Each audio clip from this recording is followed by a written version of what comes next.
Hola clase y bienvenidos. Okay, let's continue filling out our note guide today. We already have the top portion filled out from class, so we're going to jump right down to the usage section. Okay, so today in the video we're going to be talking about how and when to use the present subjunctive in Spanish. Okay, first thing you should know, present subjunctive refers to the uncertain present and future.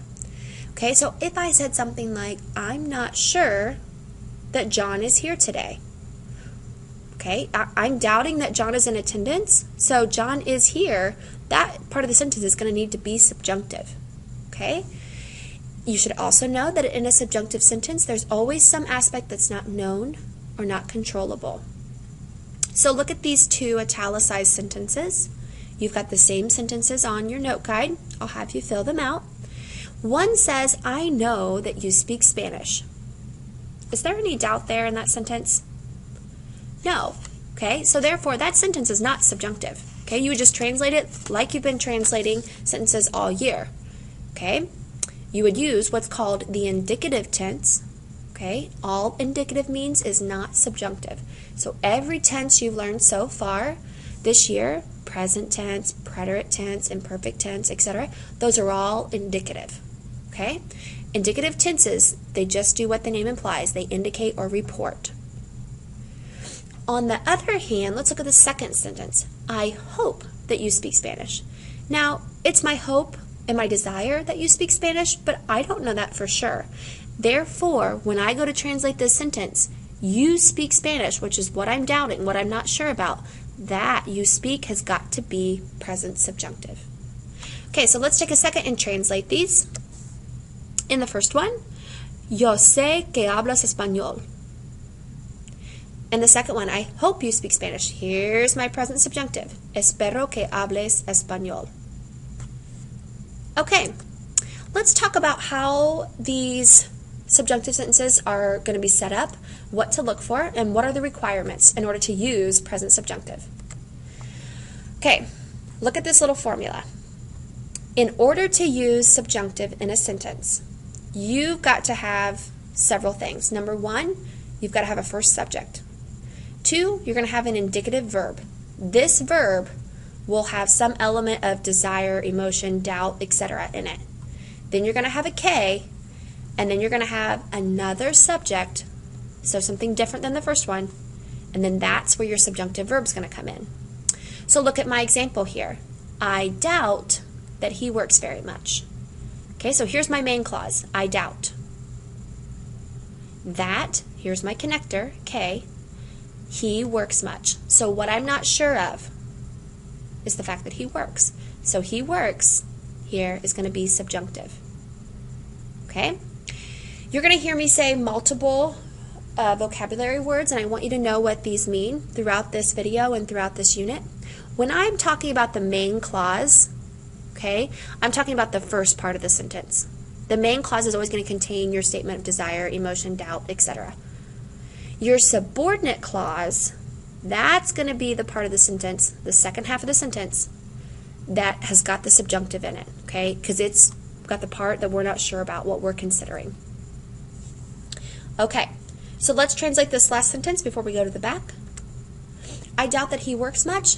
Dudo que trabaje mucho. All right, now please go to the back of your note guide. You're going to see that I've come up with 5 reasons or 5 times that you're going to use subjunctive. Okay, you're going to use it with wishes or wants, emotion, impersonal statements, request, and doubt, denial, or disbelief.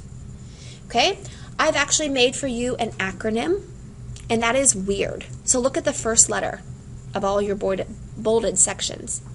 So I'm going to say to you a lot, the main clause of your sentence has got to be weird.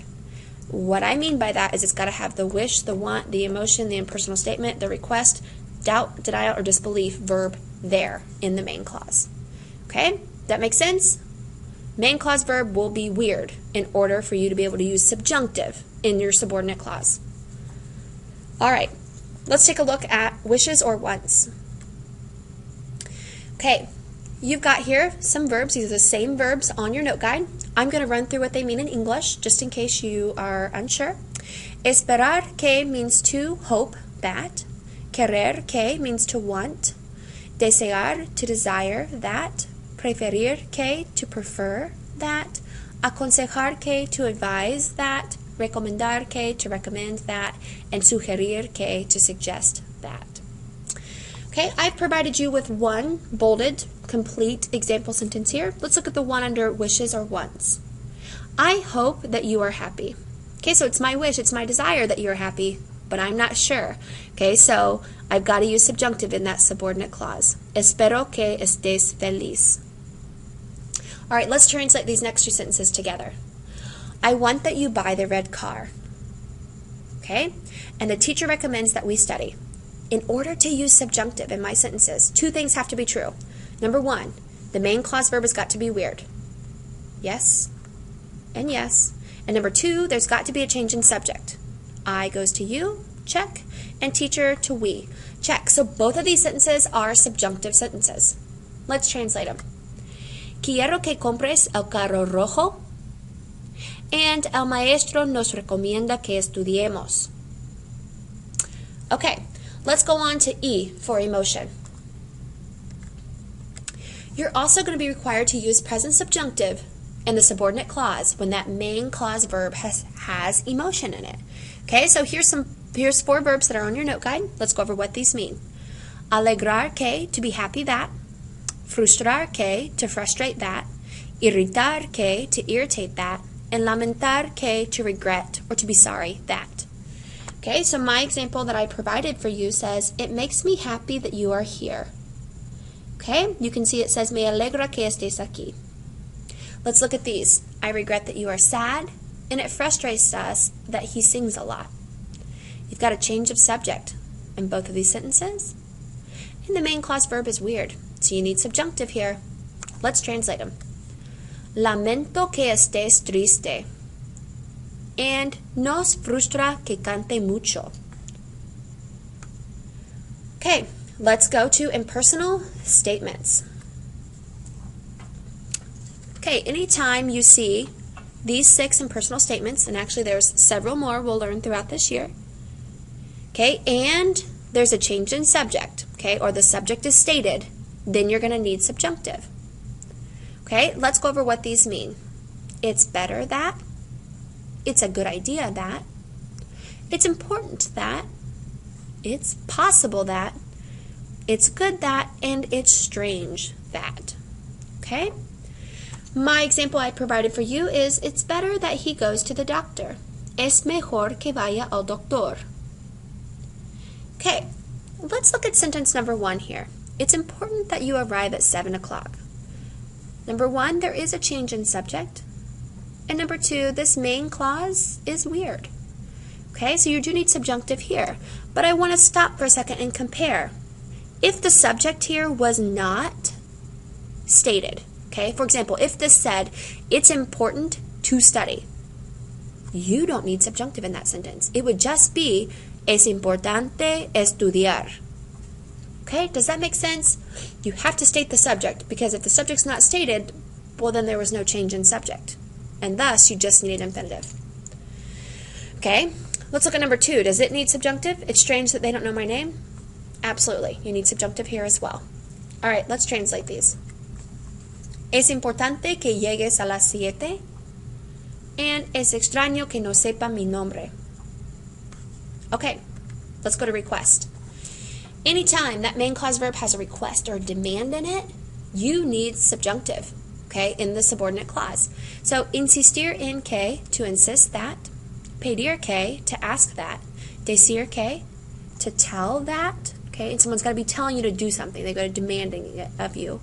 And exigir que, to demand that. My example, the child insists that we play together. El niño insiste en que juguemos juntos.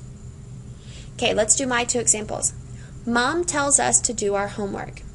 To write this correctly in Spanish, you would literally need to say, Mom says that we do our homework. Tells us that we do our homework. Okay, she's demanding it of us. We do need subjunctive here. Okay, the teacher asks that we work in groups. That's her request of us. You need subjunctive. Okay, let's translate these. Madre nos dice que hagamos nuestra tarea. And el maestro pide que trabajemos en grupos. All right, we've got one more. Anytime your main clause contains doubt, denial, or disbelief, you need subjunctive if there's a change in subject. So, dudar que means to doubt that. Negar que, to deny that. No creer que, to not believe that. And no pensar que, to not think that. I provided you with, I doubt that she has plans.